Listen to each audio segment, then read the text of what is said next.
நம்ம ஐயனா துணை சீரியல் பயங்கர பரபரப்பா போயிட்டு இருக்குங்க. சேரன் சந்தா என்கேஜ்மெண்ட்டுக்காக எல்லா வேலையும் ஸ்டார்ட் பண்ணிட்டாங்க. பாண்டியன் பல்லவனுக்கு சர்ப்ரைஸ் குடுக்கறதா வானதிக்கு வாங்கி வச்சிருந்த பைக்க காட்டுறாரு. அத பார்த்துட்டு பல்லவன் பயங்கரமா சர்ப்ரைஸ் ஆகுறாருங்க. பல்லவன் பாண்டியன் கிட்ட, "அண்ணே பைக் செம்மையா இருக்குண்ணே. கொஞ்சம் புது வண்டி மாதிரி வேற தெரியுதே" அப்படின்னு சொல்லி கேக்குறாரு. "இல்லடா பழைய வண்டி தான். நான் வாங்கி கொஞ்சம் ரெடி பண்ணேன். அதான் அப்படி இருக்கு" அப்படின்னு சொல்லி பாண்டியன் சொல்றாருங்க. "நல்லா இருக்குண்ணே. ரொம்ப தேங்க்ஸ்ண்ணே. டெய்லி கோச்சிங் சென்டருக்கு பஸ்ல போயிட்டு வருது கொஞ்சம் கடுப்பா இருந்ததுண்ணே. இனி பஸ் ஸ்டாண்ட்ல பஸ்ஸுக்காக வெயிட் பண்ண தேவையில்ல. டைரக்டா ஜாலியா பைக்லயே போக வேண்டியதான். ரொம்ப தேங்க்ஸ்ண்ணே. நான் இது எதிர்பார்க்கவே இல்லை" அப்படின்னு பல்லவன் பயங்கர எக்ஸைட்மெண்டா பேசிக்கிட்டு இருக்காருங்க. பாண்டியன் பல்லவன்ட்ட பைக்கை கொடுத்து, "இது ஓட்டி பாரு" அப்படின்னு சொல்றாரு. பல்லவனும் பைக்கை வாங்கி ஓட்டி பாக்குறாருங்க. பல்லவனுக்கு அந்த பைக் ரொம்ப பிடிச்சிருக்கு. பாண்டியன் வாங்கி கொடுத்த பைக்கை எந்த குறையுமே சொல்லாம பல்லவன் அப்படியே ஏத்துக்கிறாருங்க. அது பாண்டியனுக்கு ரொம்ப சந்தோஷமா இருக்கு. பாண்டியன் வானதிக்காக ஆசையா ரெடி பண்ணாரு. ஆனா வானதி அதை கொஞ்சம் கூட மதிக்கல. வானதிக்காக தான் போட்ட எஃபர்ட்டா வானதி கண்டுக்கவே இல்லை. ஆனா டாக்டர் கொடுத்த பைக்கை பத்தி பெருமையா பேசுறப்ப பாண்டியனுக்கு அது ரொம்ப மனவழியா இருந்தது. ஆனா பல்லவன் இந்த பைக்கை பார்த்த உடனே அவ்வளவு எக்ஸைட்மெண்டா ரொம்ப சந்தோஷமா ஏத்துக்கிட்டதுனால பாண்டியனும் ரொம்ப சந்தோஷமா இருக்காருங்க. பல்லவன் பைக்கை ஓட்டி பார்த்துட்டு ஷெட்டுக்கு வராரு. "அண்ணே பைக் சூப்பரா இருக்குண்ணே" அப்படின்னு சொல்றாரு. "இந்த பைக் இனிமே உனக்கு தான். இனி நீயே வச்சுக்கோ. வேகமாலாம் போகாத" அப்படின்னு சொல்லி அட்வைஸ் பண்றாரு.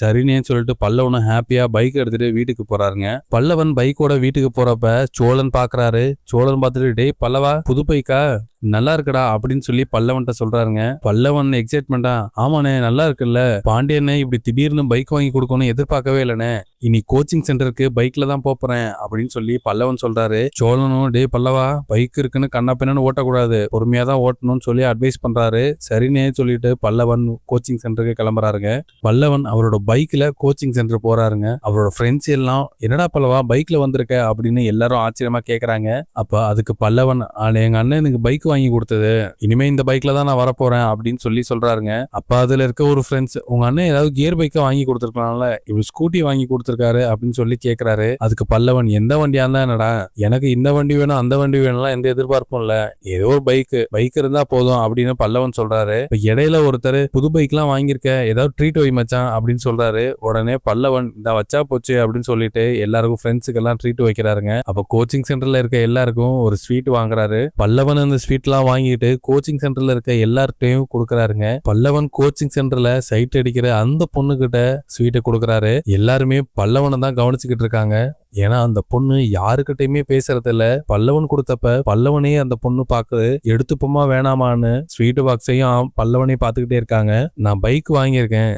ஃப்ரெண்ட்ஸ் எல்லாம் ட்ரீட் கேட்டாங்க. சோ அதான் எல்லாருக்குமே சேர்த்து ஸ்வீட் வாங்கியிருக்கேன்" அப்படின்னு பல்லவன் சொல்றாரு. அத பொண்ணு, "அப்படியா, கங்க்ராட்ஸ்" அப்படின்னு சொல்லிட்டு ஒரு ஸ்வீட் எடுத்துக்கிறாங்க. அவங்க ஸ்வீட் எடுத்துக்கிட்டது எல்லாருக்குமே ஆச்சரியமா இருக்குங்க. அந்த பொண்ணு ஸ்வீட் எடுத்தது பல்லவனுக்கு செம ஹாப்பி ஆகுது. இன்னைக்கு பல்லவன் ஃபுல்லா செம ஹாப்பியாவே இருக்காருங்க. பல்லவனோட ஃப்ரெண்ட்ஸ் எல்லாருமே பல்லவனை பயங்கரமா கிண்டல் பண்றாங்க. பல்லவனும் அதை என்ஜாய் பண்ணி ஜாலியா இருக்காருங்க. இன்னொரு பக்கம் கஸ்தூரி வீட்டுக்கு போறாங்க. வீட்டுல கார்த்திகா தனியா சோகமா உட்கார்ந்துருக்காங்க. கார்த்திகாவை பார்த்துட்டு, "விஷயம் தெரியுமா" அப்படின்னு கேக்குறாங்க. "என்ன விஷயமா" அப்படின்னு கார்த்திகா திரும்ப கேக்குறாங்க. "மாமாவும் நானும் சேரன் வீட்டுக்கு போயிருந்தோம். அந்த நிலம் எப்படி கிடக்குன்னு பாக்குறதுக்காக போனோம். அப்ப வீட்டுல யாருமே இல்ல. எல்லாரும் கார்ல வந்து இறங்குனாங்க. என்ன ஏதுன்னு கேட்டா, சேரனுக்கு அந்த ஹிந்திக்கார பொண்ணோட கல்யாணம் நின்னு போனுச்சுல்ல, அந்த பொண்ணோட சொந்தக்காரங்க கூட வந்து துப்பாக்கியை காட்டி அந்த பொண்ணை தூக்கிட்டு போனாங்களே, அந்த பொண்ணு கூட அவங்க வீட்டுல இருக்க எல்லாரையும் சம்மதிச்சு நிச்சயதார்த்தம் பிக்ஸ் பண்ணிட்டு வந்திருக்காங்க. இன்னும் ஒரு வாரத்துல நிச்சயதார்த்தமா, அதுவும் பீகார்ல நடக்க போகுதான்" அப்படின்னு கஸ்தூரி கார்த்திகாட்ட சொல்றாங்க.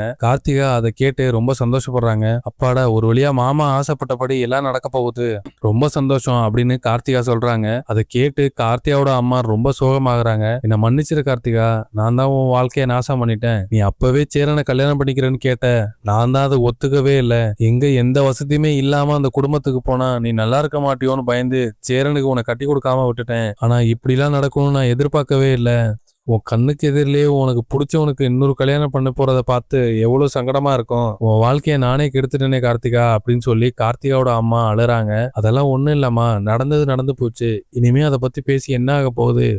அத பத்திலாம் இனி பேச வேணாம் அப்படின்னு சொல்லி கார்த்திகா சொல்றாங்க. கார்த்திகாவோட அம்மா, அந்த குடும்பத்திலே சேரன் தான் ரொம்ப நல்லவன். நான் எவ்வளவு கோவமா பேசினாலும் எவ்வளவு சண்டை போட்டாலும் தன்மையா தான் பேசுவான். அப்படிப்பட்ட ஒருத்தனை உனக்கு கல்யாணம் பண்ணி வைக்காம யாரோ ஒருத்தனை நம்பி கல்யாணம் பண்ணி கொடுத்து தப்பு பண்ணிட்டேன், என்னை மன்னிச்சிரு கார்த்திகா அப்படின்னு சொல்லி பயங்கரமா அழுதுகிட்டே இருக்காங்க. கார்த்திகா அவங்க அம்மாவை ஏதேதோ சொல்லி சமாதானப்படுத்திக்கிட்டு இருக்காங்க. கார்த்திகாவோட மனசுக்குள்ளேயும் சேரன் கல்யாணம் பண்ணிக்கலையேங்கிற வருத்தம் இருக்கதாங்க செய்து. பாண்டியன் தீவிரமா கடையில வேலை பார்த்துக்கிட்டு இருக்காரு. அந்த நேரத்துல வானதி டாக்டர் கொடுத்த பைக்கை ஓட்டிக்கிட்டு பாண்டியனோட மெக்கானிக் ஷாப்புக்கு வராங்க. ரொம்ப நாளுக்கு அப்புறம் பாண்டியன் வானதியை பார்த்த உடனே எக்ஸைட் ஆகி, வா வானதி நல்லா இருக்கியா, கடையெல்லாம் எப்படி போகுதுன்னு சொல்லி எல்லாம் விசாரிக்கிறாரு. வானதியும் சந்தோஷமா, நல்லா இருக்கேன் பாண்டி, கடை ரொம்ப நல்லா போய்கிட்டு இருக்கு அப்படின்னு சொல்றாங்க. வானதி பாண்டியனோட கடையில வந்து உட்காந்து பேசின பிறகு வானதி கடையை சுத்தி சுத்தி பாத்துக்கிட்டே இருக்காங்க. வானதி பாண்டியன் வாங்கி வச்சிருந்த பைக்கை சுத்தி சுத்தி தேடி பாக்குறாங்க. ஆனா பைக் அந்த இடத்துல இல்ல. உடனே வானதி பாண்டியன் கிட்ட, பாண்டி எனக்காக வாங்கி வச்சிருந்த பைக் எங்க அப்படின்னு கேக்குறாங்க. அதை கேட்ட உடனேயும் பாண்டியன் இதை எதிர்பார்க்கவே இல்ல, வானதி அந்த பைக்கை கேட்பான்னு. வானதி கேட்ட கேள்வி பாண்டியனுக்கு மனசுக்குள்ள திக்குன்னு இருந்ததுங்க. பாண்டியன் கொஞ்ச நேரம் அமைதியா இருக்காரு. சொல்லு பாண்டி, எங்க அந்த வண்டி அப்படின்னு சொல்லி கேக்குறாங்க. நான் அந்த வண்டியை வேற ஆளுக்கு கொடுத்துட்டேன் அப்படின்னு பாண்டி சொல்றாரு. வானதி அதை கேட்ட உடனே அப்செட் ஆறாங்க. எதுக்கு பாண்டி என்கிட்ட கேட்காம அதை கொடுத்த அப்படின்னு சொல்லி வானதி கேக்குறாங்க. உன்கிட்ட கேட்கணுமா, எதுக்கு உன்கிட்ட கேட்கணும் அப்படின்னு பாண்டியன் கேக்குறாரு. நீ அந்த பைக்கை எனக்காக தானே வாங்கின அப்படின்னு வானதி சொல்றாங்க. உனக்காக தான் வாங்கினேன், ஆனா நீ அந்த பைக்கை எடுத்துக்கவே இல்லையே, அப்புறம் எதுக்கு நான் உங்ககிட்ட கேட்கணும் வானதி அப்படின்னு சொல்லி பாண்டியன் கேட்கிறாருங்க. வானதியால பாண்டியன் கேட்ட கேள்விக்கு பதில் சொல்ல முடியல. வானதி அமைதியாவே கோவத்தோட நின்னாங்க. பாண்டியன் வானதி கிட்ட, நீ அந்த பைக்கை வேணான்னு சொல்லிட்ட, நான் அந்த பைக்கை இங்க சும்மா நிப்பாட்டி இருந்து என்ன பண்ண போறேன், அதுதான் அந்த பைக்கை வேற ஆள்கிட்ட கொடுத்துட்டேன் அப்படின்னு சொல்றாரு. வானதி அதுக்கு, அந்த பைக்கை நீ யாருக்கிட்ட கொடுத்த அப்படின்னு சொல்லி கேக்குறாங்க. அதுக்கு பாண்டியன், நான் அந்த பைக்கை பல்லவனுக்கு கொடுத்துட்டேன் அப்படின்னு சொல்றாங்க. வானதி அதுக்கு, ஓ இப்பதானே விஷயம் தெரியுது, அந்த பைக் நீ எனக்காக வாங்கல, உன் தம்பிக்காக தான் நீ வாங்கியிருக்க. அன்னைக்கு நான் டாக்டரோட பைக் எடுத்துட்டு வந்தது உனக்கு பிடிக்கல, நீ டாக்டர் மேல இருக்க பொறாமையில உன் தம்பிக்கு வாங்கிட்டு வந்த பைக்கை எனக்கு வாங்கிட்டு வந்ததா பொய் சொல்லியிருக்க, இப்பதானே விஷயம் தெரியுது அப்படின்னு வானதி சொல்றாங்க. வானதி சொன்ன இந்த விஷயம் பாண்டியனை பயங்கரமா கோவப்படுத்துதுங்க. பாண்டியனை மட்டும் இல்ல, அதை கேட்டு இருந்த கண்ணனுக்கும் செம கோவம் வருது. பாண்டியன் கோவப்படுறாரு இல்லையோ, கண்ணன் கோவப்பட்டு, வானதி எப்படி வானதி உன்னால இப்படி எல்லாம் யோசிக்க முடியும், உனக்காக தான் அண்ணன் அந்த பைக்கை ரெடி பண்ணுச்சு, உனக்கு சர்ப்ரைஸ் கொடுக்கறதா தான் வச்சிருந்தது, ஆனா நீ அதை கண்டுக்கவே இல்ல, இப்ப என்னன்னா இப்படி பேசுற, ஒண்ணு பைக்கை ஏத்துக்கவும் மாட்டேன், அதை விற்கவும் மாட்டேன்னா அண்ணன் என்னதான் பண்ணும் அப்படின்னு கண்ணன் கேக்குறாரு. அதுக்கு வானதி, கண்ணன் ப்ரோ நீங்களும் சேர்ந்துட்டு பொய் சொல்றீங்களா அப்படின்னு கண்ணனை திருப்பி கேக்குறாங்க.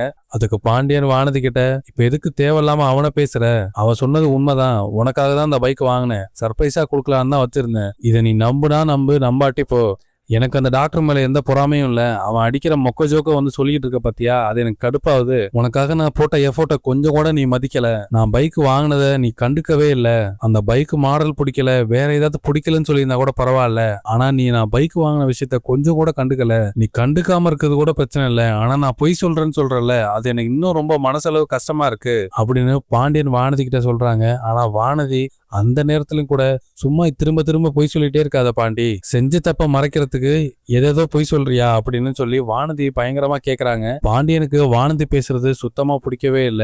பாண்டியன் கோவத்துல, வானதி நீங்க இருந்து முதல்ல வெளியில போ அப்படின்னு சொல்லி கோவமா திட்டுறாரு. உடனே வானதி, நான் போக தான் போறேன், இனிமே நீயே கூப்பிட்டாலும் நான் இங்க வரமாட்டேன், எனக்காக நீ எந்த விஷயத்தையும் யோசிக்கவே மாட்ற அப்படின்னு சொல்லி கோவமா திட்டிட்டு போறாங்க. பாண்டியன் செம்ம கோவத்தோட நிக்கிறாரு. கண்ணன் பாண்டியன் கிட்ட, அண்ணே வானதி மட்டும் ஏன்னா எப்படி இருக்கு, அதுக்காக நீ என்னென்னமோ செய்யற, அது மெடிக்கல் ஷாப் வைக்கணுங்கிறப்ப நீ தான் மெடிக்கல் ஷாப் ரெடி பண்ணி கொடுத்த, அதுக்கு தேவையா இருக்குமோன்னு முன்னாடியே யோசிச்சு பைக் வாங்கி கொடுத்த, ஆனா எந்த விஷயத்தையும் கண்டுக்கவே மாட்டேங்குது, வானதி பண்றது எனக்கே சமக்கம் வருதுனே அப்படின்னு கண்ணன் சொல்றாரு.